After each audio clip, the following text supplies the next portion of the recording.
ایک بات آپ کو سنانی ہے، ذرا تھوڑی غور کریں. جو لوگ طریقت کے رستے کے مسافر ہیں نا، ان کو ذرا جلدی سمجھ آئے گی اس بات.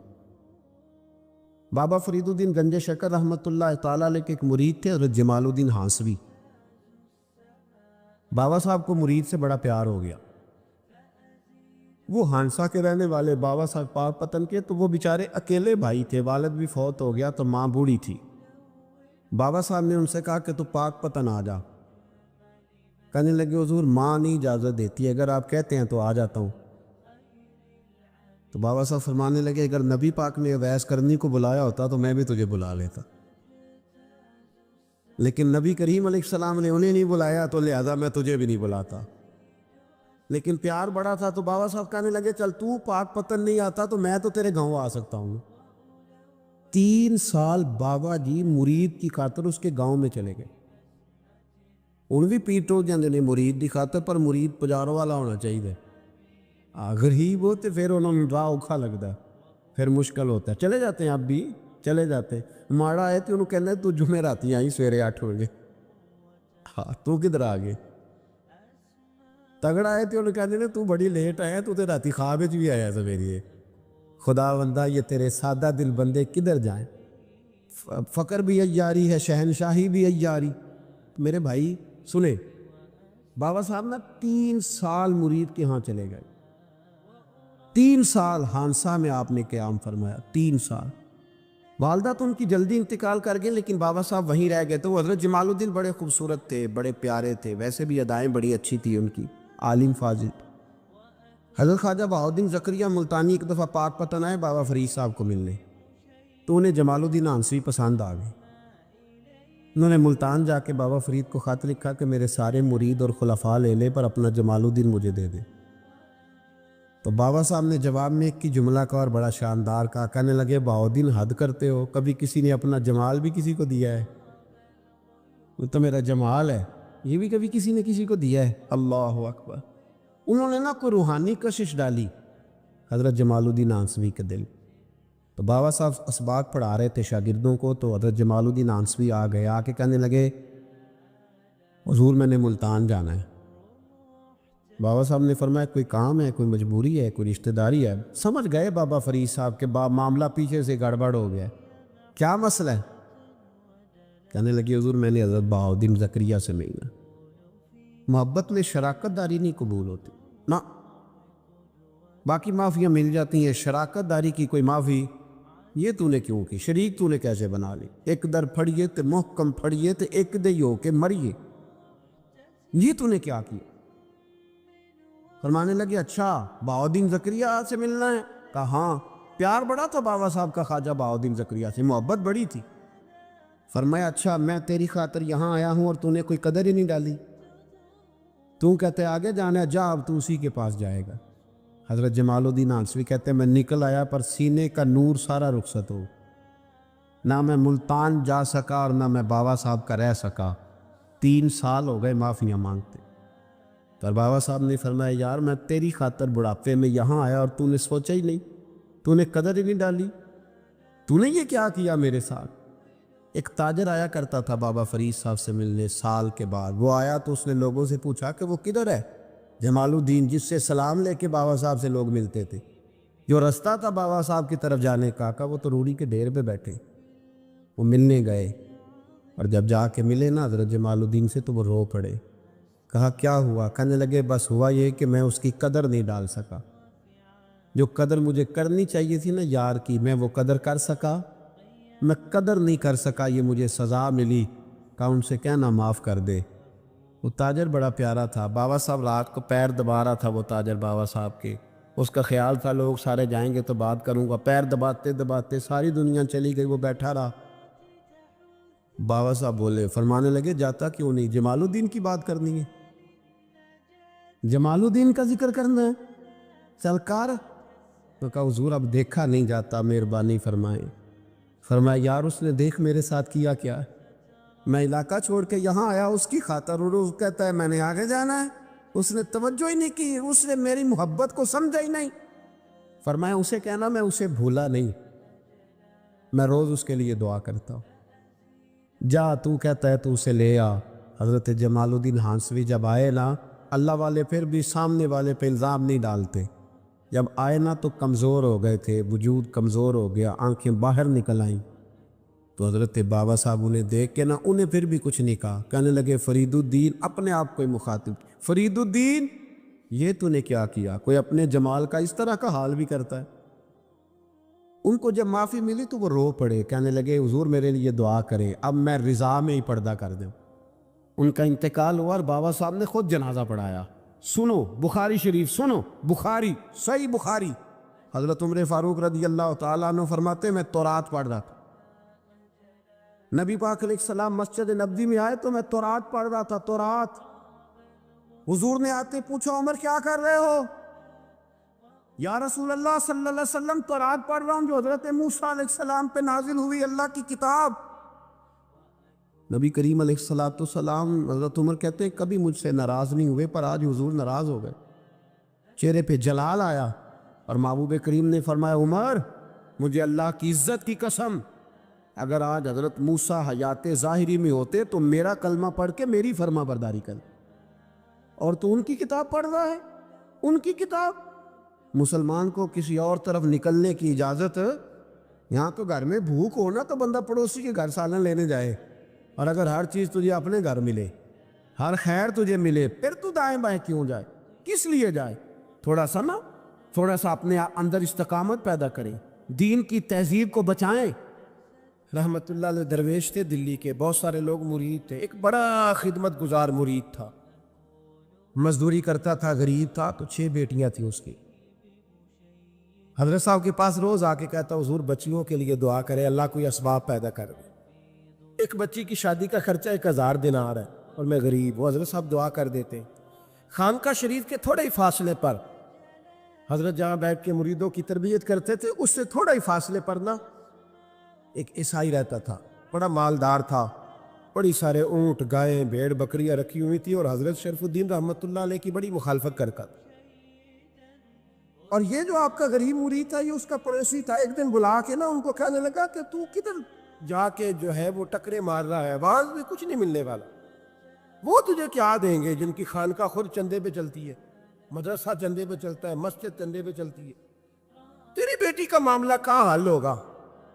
اس درویش نے کہا کہ تو میرے پیر کو نہیں جانتا، تو مجھے میرا محبوب نہیں ڈٹھا، تو پتہ نہیں نا، تو اس رستے کا مسافر نہیں، تو نہیں جانتا، ان کا بس چلے نا تو وہ ہر قیمت میں میری بیٹیوں کی شادی کرا دے۔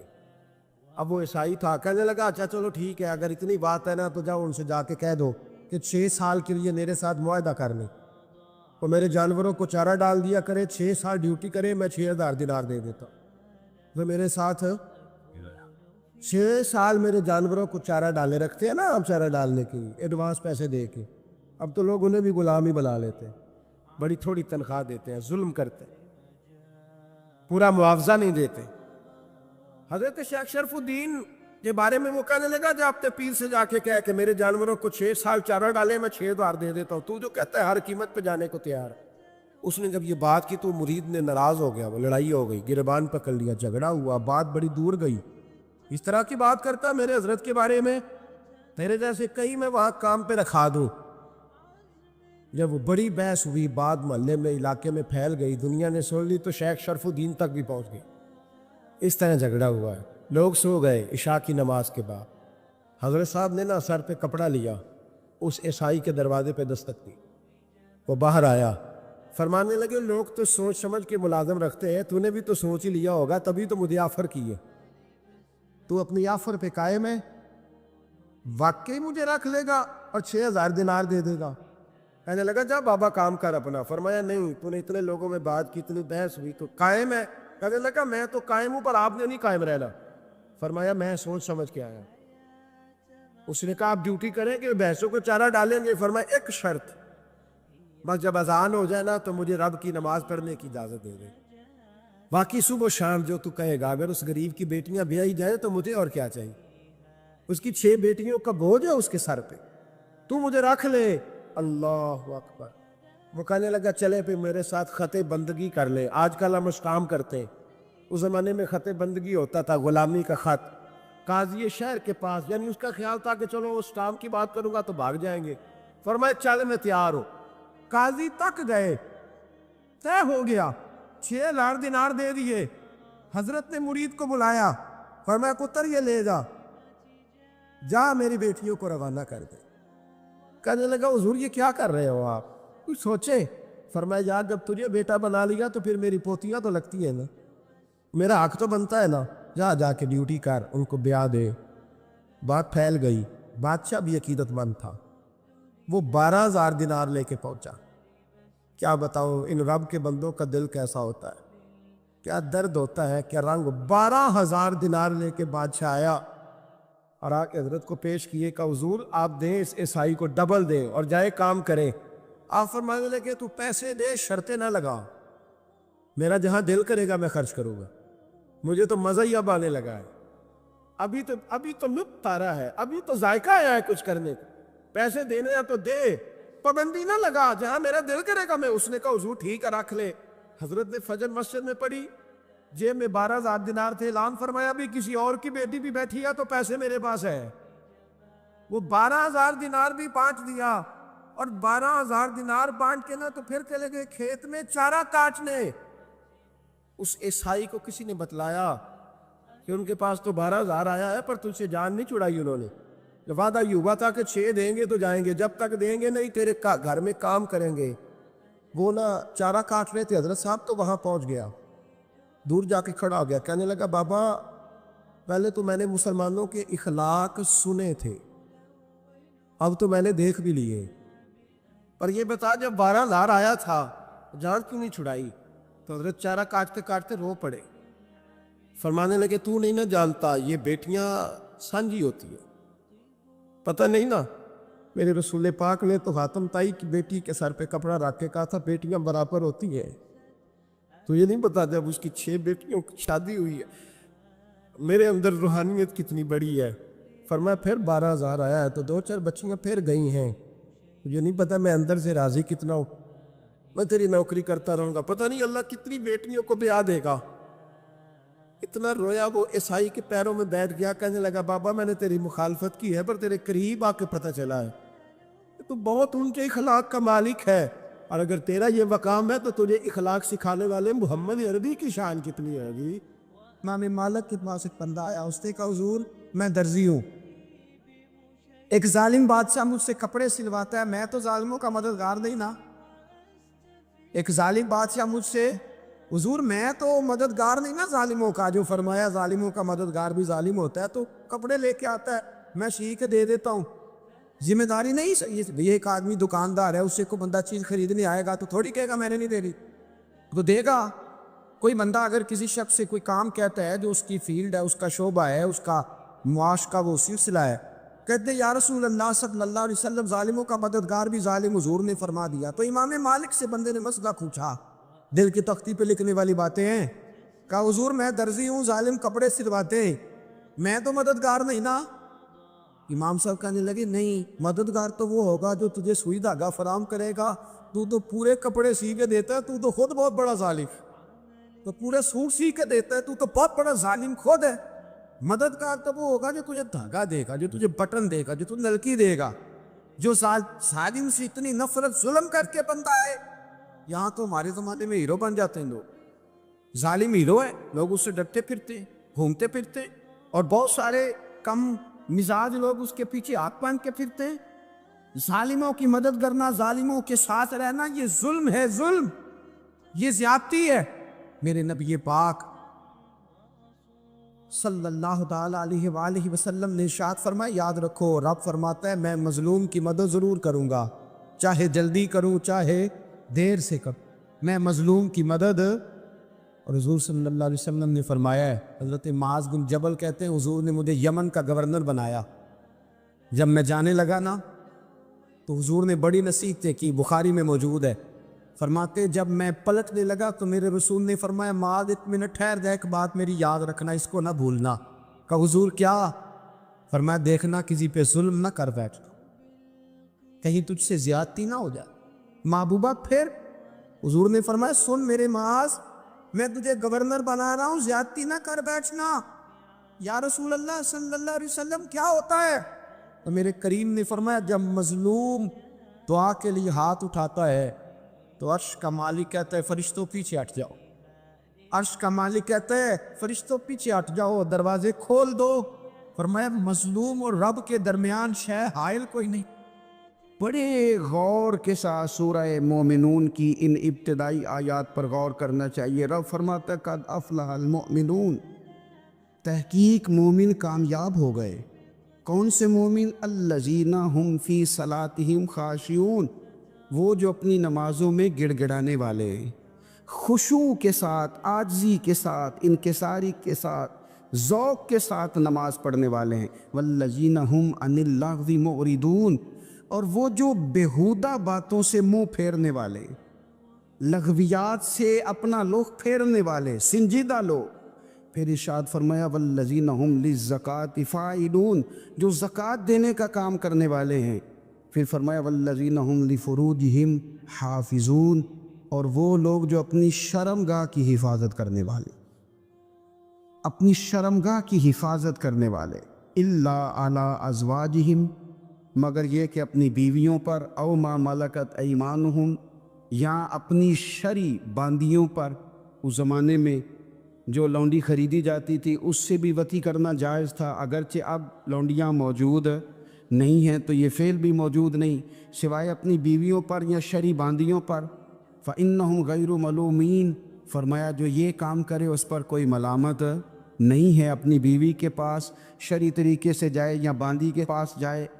فمن ابتغى وراء ذلك، اور جو آدمی اس کے بعد اس حد سے بڑھے، اس کے سوا کچھ اور کرے جو بندہ، فرمایا فاولئک هم العادون، یہ لوگ حد سے بڑھنے والے. جو لونڈیوں اور باندیوں کے علاوہ، اپنی بیویوں کے علاوہ کسی اور جگہ گندگی کریں، یہ حد سے بڑھنے والے، حدوں کو کراس کرنے والے لوگ ہیں.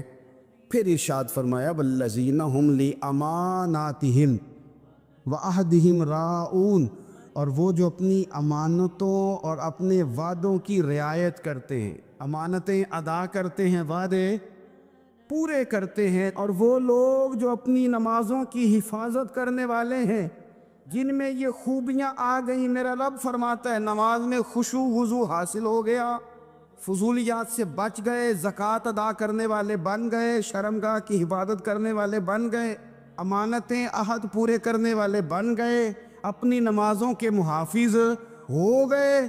اللہ اکبر، قربان جائیں. مالک فرماتا ہے اولئک هم الوارثون، یہی لوگ تو وارث ہیں. یا اللہ کس چیز کے؟ فرمایا الذین یرثون الفردوس، یہ لوگ جنت کے وارث ہیں، یہ جنت کے وارث ہیں یہ لوگ. ہم فیہا خالدون، اور فردوس سے، جنت سے نکالے نہیں جائیں گے، ہمیشہ ہی جنت میں رہیں گے. یہ آیات اللہ کا مطالبہ بھی ہے، یہ آیات صحابہ، اہل بیت، اولیاء اللہ، ان تمام کی سیرت کا عکس بھی ہے. اور سب سے بڑھ کر سیدہ عائشہ صدیقہ فرماتی ہیں یہی تو آیات ہیں جنہیں اچھی طرح سمجھ لو گے تو تمہیں مدینے والے کے اخلاق بھی سمجھ میں آ جائے، حضور کے اخلاق بھی تمہیں سمجھ میں آئے. بڑے غور کے ساتھ سورہ مومنون کی ان ابتدائی آیات پر غور کرنا چاہیے. رب فرماتا ہے قد افلح المؤمنون، تحقیق مومن کامیاب ہو گئے. کون سے مومن؟ الذین ہم فی صلاتہم خاشعون، وہ جو اپنی نمازوں میں گڑ گڑانے والے، خشوع کے ساتھ، عاجزی کے ساتھ، انکساری کے ساتھ، ذوق کے ساتھ نماز پڑھنے والے ہیں. دیکھیں قرآن نے یہ نہیں کہا شروع میں کہ وہ لوگ اپنی نماز پابندی سے پڑھتے ہیں، بلکہ فرمایا وہ نمازوں میں عاجزی کرتے ہیں، وہ نماز میں خشوع کرتے ہیں، خضوع کرتے ہیں. نماز ہم بھی پڑھتے ہیں، ڈھیر سارے لوگ ہیں جن کا یہ مطالبہ ہے کہ میرا نماز میں دل ہی نہیں لگتا. پہلی بات تو یہ ہے کہ دل نہ بھی لگے تو نماز پھر بھی پڑھنی ہے، اور دوسری بات یہ کہ دل لگانے کو بھی تو کچھ انسان کے پاس چیزیں ہونی چاہیے نا، کوئی ضروریات ہوتی ہیں. سب سے پہلی بات یہ کہ مسئلہ نماز کا نہیں، مسئلہ اہمیت کا ہے. آپ نے اللہ تبارک و تعالیٰ کی ذات کی، رب کریم کے جلالت کی جتنی زیادہ اہمیت اپنے دل میں محسوس کر لی، اتنا ہی نماز کی طرف توجہ آپ کی بڑھ جائے گی. آپ سادی سی مثال ہے، غور کر لیں، جتنا آپ اپنے استاد کو پروٹوکول دیتے ہیں، جتنی عزت کرتے، اتنا ہی وقت پہ آپ ان کے پاس پہنچ بھی جاتے۔ اگر آپ کے دل میں اہمیت نہیں ہے تو آپ ٹال دیں گے، اور جس استاد کی اہمیت ہے اس کے فون کی گھنٹی بجتے ہی فون بھی اٹھایا جائے گا، اور بات پوری مکمل بھی نہیں ہوگی تو کہا جائے گا جیسے آپ کہیں گے، اور جو وقت وہ دیں گے ان سے 10 منٹ پہلے پہنچنے کی کوشش بھی کی جائے گی۔ بس سمجھ لیں، دل لگنے نہ لگنے کا مسئلہ نہیں، اہمیت کا مسئلہ ہے۔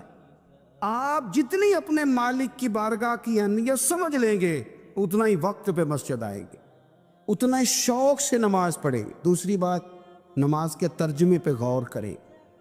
آپ یقین کریں، اگر نماز کا ترجمہ ہمیں آ جائے نا تو ہمیں تو یوں لگے کہ ہم تو اپنے مالک کی بارگاہ میں عرض و معروض کرنے حاضر ہوئے۔ یہ سورہ فاتحہ ہی دیکھ لیں آپ، حضور فرماتے ہیں، رب فرماتا ہے سورۃ فاتحہ آدھی میری ہے آدھی میرے بندے کی ہے۔ جب اس نے کہا الحمدللہ رب العالمین الرحمن الرحیم مالک یوم الدین ایاک نعبد و ایاک نستعین، جب یہاں تک وہ لفظ کہتا ہے تو یہ حصہ میرا تھا، اس نے اپنے رب کی تعریف کی، اور جب کہا نا اس نے اہدنا الصراط المستقیم، اب بندے نے التجائیں شروع کر دی۔ اس نے کہا کہ مالک بھی تو ہے، رحمان بھی تو ہے، رحیم بھی تو ہے، عبادت بھی تیری کرتے ہیں تو مدد بھی تو تجھی سے مانگنی ہے نا، اب مہربانی فرمانا اہدنا الصراط المستقیم، ہمیں سیدھا راستہ دکھا دے، صراط الذین انعمت علیہم، ان لوگوں کا راستہ دکھانا جن پر تو نے انعام کیا ہے، غیر المغضوب علیہم ولا الضالین، ان کے راستے پہ نہ چلانا ان پر تیرا غضب ہوا، جو گمراہ ہو گئے ان کے راستے۔ تو نماز میں جب ترجمے پر آپ کا غور ہوتا ہے تو آپ کا تو دل خود بخود لگ جاتا ہے، شوق پڑ جاتا ہے آپ کا۔ تو اتنی چیزیں ہم زندگی میں یاد کرتے ہیں، تو اگر ترجمہ بھی نماز کا یاد کر لیں اور پھر شوق سے پڑھیں تو آپ یقین کریں طبیعت کھنچی چلی آئے گی۔ ہمارے یہاں کچھ لوگ نماز پڑھتے ہیں پر بڑی لاپرواہی سے پڑھتے ہیں، کبھی ادھر دیکھتے ہیں کبھی ادھر دیکھتے ہیں، کبھی بال سہلاتے ہیں، اور میں نے دیکھا ہے سجدے جا رہے ہیں تو سیانے سیانے بندے کبھی کپڑے کو چھیڑ رہے ہیں کبھی جگہ کو چھیڑ رہے ہیں۔ میرے نبی کریم صلی اللہ تعالی علیہ وسلم نے فرمایا ان لوگوں کا کیا حال ہے جو اپنی نماز میں نظریں آسمان کی طرف اٹھاتے ہیں، رکوع سے اٹھے تو اوپر دیکھنا شروع کر دیا، کیا حال ہے ان کا۔ اور پھر حضور نے ایک موقع پر تو سختی فرمائی، فرمایا جو نماز پڑھتے اپنی نظریں آسمان کی طرف اٹھاتا ہے وہ باز آ جائے، ورنہ ایسا نہ ہو کہ رب اس کی آنکھیں ہی چھین لے، وہ باز آ جائے اس کام سے۔ خشوع کے ساتھ نماز پڑھے، عاجزی کے ساتھ نماز پڑھے، اس کا دل لگا ہوا ہو نماز کے اندر۔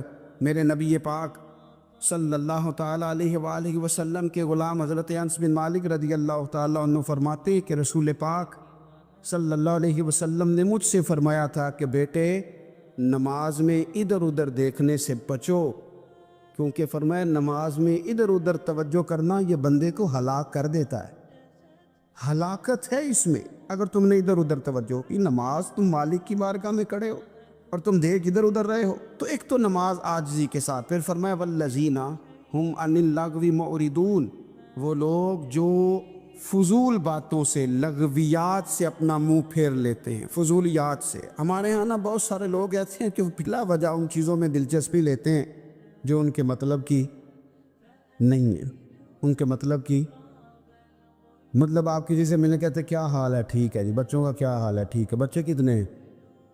تو بھئی آپ کو جب پتہ ہی نہیں تھا کتنے ہیں تو حال کیوں پوچھا آپ نے؟ آپ کرتے کیا ہیں؟ آپ کا بڑا بھائی کیا کرتا ہے، چھوٹا بھائی کیا کرتا ہے، ابا جی کیا کرتے ہیں؟ بھئی آپ کے مطلب کی بات نہیں، آپ مطلب کی مقصد کی بات کریں، بے مقصد باتوں میں الجھنے کی ضرورت نہیں ہے۔ دیکھیں اپنا ادارہ میں چلاتا ہوں، اپنا گھر آپ چلاتے، اپنی ڈیوٹی آپ کرتے، آپ کو زیادہ بہتر پتہ ہے کہ آپ اپنا گھر کیسے چلا رہے ہیں، مجھے زیادہ بہتر پتہ ہے کہ میں مدرسہ مسجد، مجھے زیادہ بہتر پتہ ہے اس کے اندر کون سی اصطلاح کس طرح کرنی ہے، یہ مجھ سے زیادہ بہتر کوئی بندہ جانتا نہیں۔ اب ہم کیا کرتے ہیں، جب ہم دوسرے کے کام میں مداخلت کرتے ہیں تو دو نقصان ہوتے ہیں، ایک تو اس کے ساتھ ہمارا رائے کا اختلاف ہو جاتا ہے، اور دوسرا ہمارے اپنے بہت سارے کام رہ جاتے ہیں، کیونکہ ہماری توجہ ہی دوسرے کی جانب تھی، اپنے بڑے سارے کام رہ جاتے. اس لیے بہت ساری ایسی چیزیں ہیں جن میں بلا وجہ کوئی مقصد نہیں. ہم پرانے لوگوں سے باتیں سنا کرتے تھے, ہمارے بزرگ کہا کرتے تھے جڑے پنڈ جانا نہیں, جڑے پنڈ جانا نہیں وہ راہ پوچھنے دی کی لغویات میں نہ الجھے, فضولیات میں نہ الجھے, یعنی ٹو میں رہنا, ٹو میں. آپ یقین کریں میں نے پرسنلی طور پہ اس چیز کو محسوس کیا ہے کہ ہمارے بہت سارے اہم حقوق صرف اس لیے مس ہوتے کہ ہماری اپنے سے زیادہ توجہ سامنے والے پہ ہوتے. سامنے والے میں نے دیکھا بڑے بڑے عجیب سوال اور بڑے بڑے انوکھے سوال, مطلب یہ کہ اتنی لمبی چوڑی, اور لوگوں کو بڑا پتہ ہوتا ہے یہ فلاں آدمی جو ہے اس کے بچے کتنے ہیں, وہ بیاہ کہاں پہ, کس کس علاقے میں ان کی شادیاں ہوئی ہیں. اتنی تفصیلات کی ہمیں ضرورت نہیں ہے. ہم سے تو ہمارے بارے میں پوچھا جائے, تو ہمیں اپنا معاملہ بڑا صاف ستھرا. دیکھیں کیا سونی بات کی مدینے والے رسول, قربان جائیں حضور کے جملوں پر. ایک شخص نے پوچھا حضور سونا اسلام کون سا ہے, خوبصورت مسلمان کون ہے؟ تو نبی پاک صلی اللہ علیہ وسلم نے فرمایا وہ خوبصورت مسلمان ہے جو بات اس کے مقصد کی نہیں, بے معنی ہے وہ بات وہ چھوڑ دے. بے مقصد باتوں سے الجھنا جو بندہ چھوڑ دے وہ مسلمان بڑا سونا مسلمان ہے. ہم کمزور اس لیے ہوتے ہیں کہ ہماری توجہ زیادہ دوسروں کی باتوں پر پڑتی ہے. پھر فرمایا والذین هم للزکاۃ فاعلون, وہ لوگ جو زکوٰۃ دینے کا کام کرتے ہیں, صدقات کرتے ہیں, خیرات کرتے ہیں, وہ کامیاب ہو جاتے ہیں. پھر فرمایا والذین هم لفروجہم حافظون, وہ جو اپنی شرمگاہ کی حفاظت کرتے ہیں. نوجوان میری بات پر توجہ کریں, فرمایا وہ لوگ جو اپنی شرمگاہ کی, والذین هم لفروجہم حافظون, وہ لوگ جو اپنی شرمگاہ کی حفاظت کرتے. حضور غوث پاک رضی اللہ تعالیٰ عنہ فرمایا کرتے تھے دو چیزیں انسان اپنی سنبھال لینا, ایک پیٹ اور ایک شرمگاہ. تو فرماتے تھے ولایت اس کے بڑی قریب آ جاتی. ہم نہ ان لذات میں الجھ جاتے. سیانے سیانے بندے روٹی کمر سیدھی کرنے کے لیے کھانی چاہیے, زبان کے ذائقے کے لیے نہیں کھانی چاہیے. یہ زبان کا ذائقہ لگ جائے یہ کہیں کا نہیں چھوڑتا انسان. اپنی شرمگاہ کی جو لوگ حفاظت کر لیتے, کوئی بڑے سے بڑا گناہ کرنے سے بھی بندہ کافر نہیں ہوتا, بندہ کفر کرنے سے کافر ہوتا ہے. گناہ بڑے سے بڑا کرنے والا بھی گناہ گار ہے, کافر نہیں. لیکن بعض گناہ ایسے ہیں جو جس وقت بندہ کر رہا ہوتا ہے اس وقت وہ مومن نہیں ہوتا. میرے نبی کریم صلی اللہ تعالیٰ علیہ وسلم نے فرمایا جب کوئی شرابی شراب پیتا ہے اس وقت مومن نہیں ہوتا. جب کوئی چور چوری کرتا ہے تو اس وقت مومن نہیں ہوتا, اور جب کوئی زانی زنا کرتا ہے تو تب وہ مومن نہیں ہوتا. اتنی دیر کے لیے اس کے دل سے ایمان نکال لیا جاتا ہے. یہ جو ہمارے لڑکے بن سنور کے نکلتے ہیں, یہ جو میک اپ کا خرچہ لڑکیوں کے برابر لڑکوں کا ہوتا جا رہا ہے, یہ جو لڑکے بھی رات کو چہرے پر کریم لگا کر کے سوتے, یہ بتا سکتے ہیں کہ مقاصد کیا ہے؟ بتا سکتے ہیں؟ یعنی بچے بھی بغیر شیمپو کے بال نہیں دھوتے, مثلا کیا کرنا ہے آپ نے اس کا؟ بڑی بڑی قیمتی چیزیں جو ہیں وہ آپ نے رکھی ہوئی ہیں, مقصد کیا ہے؟ یہ جو ہمارے بچے بن سنور کے نکل رہے ہیں تو کیا دعوت دے رہے ہیں سوسائٹی کو؟ شارٹ نکرے پہن کے جو نکلے ہوئے, اریاں لباس پہن کے نکلے ہوئے. اقبال نے کہا تھا دیار مشرق ہوس میں غلطاں, شباب اریاں شراب اسیاں, جسے بھی دیکھو غری کے اسیاں. ہم ایسی تہذیب کیا کریں گے؟ شباب اریاں, تم نے اپنی جوانی ننگی کر ڈالی ہے ساری معاذ اللہ. کن مقاصد کے لیے؟ میں وہ اعداد و شمار بتا نہیں سکتا.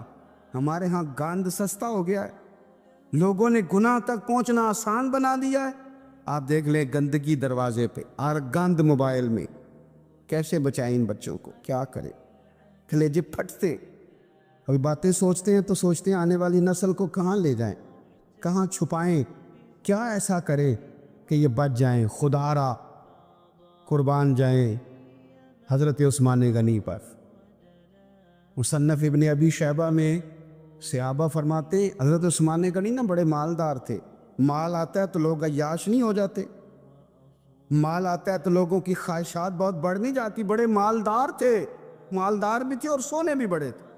حضرت اسامہ بن زیاد کہتے ہیں میں نے زندگی میں اتنا سونا بندہ نہیں دیکھا جتنے حضرت عثمان غنی خوبصورت تھے. پیسہ بھی, حسن بھی, لیکن فرماتے ہیں کہ حضرت عثمان غنی سب سے بڑھ کر اپنی شرمگاہ کی حفاظت کرنے والے اور سب سے بڑھ کر صلہ رحمی کرنے والے, رشتہ داروں سے اچھا سلوک کرنے والے, حیا والے, شرم والے, پاکیزگی والے. آپ کا ذہن ہے, آپ صبح اٹھتے ہی ذہن بنا لیں کہ میں نے آج اتنا سبق پڑھنا ہے, آج اتنی تفسیر دیکھنی ہے, اتنی عبادت کرنی ہے, فلانی نعت میں نے دیکھنی ہے, فلاں خیر کا کام کرنا ہے, فلاں آدمی کے ساتھ نیکی کرنی ہے. صبح ذہن بنا لیں, آپ کا ذہن وہی کام کرنے لگے گا. لیکن اگر صبح اٹھتے ہی ذہن میں گندگی ہے, رات کو سوتے ہی معاذ اللہ ذہن میں وسوسے ہیں, تو سارا دن وہی چکی چلے گی, وہی انداز رہے گا. تھوڑا سا آپ کو اس کی نگرانی کرنی ہے, تھوڑا سا.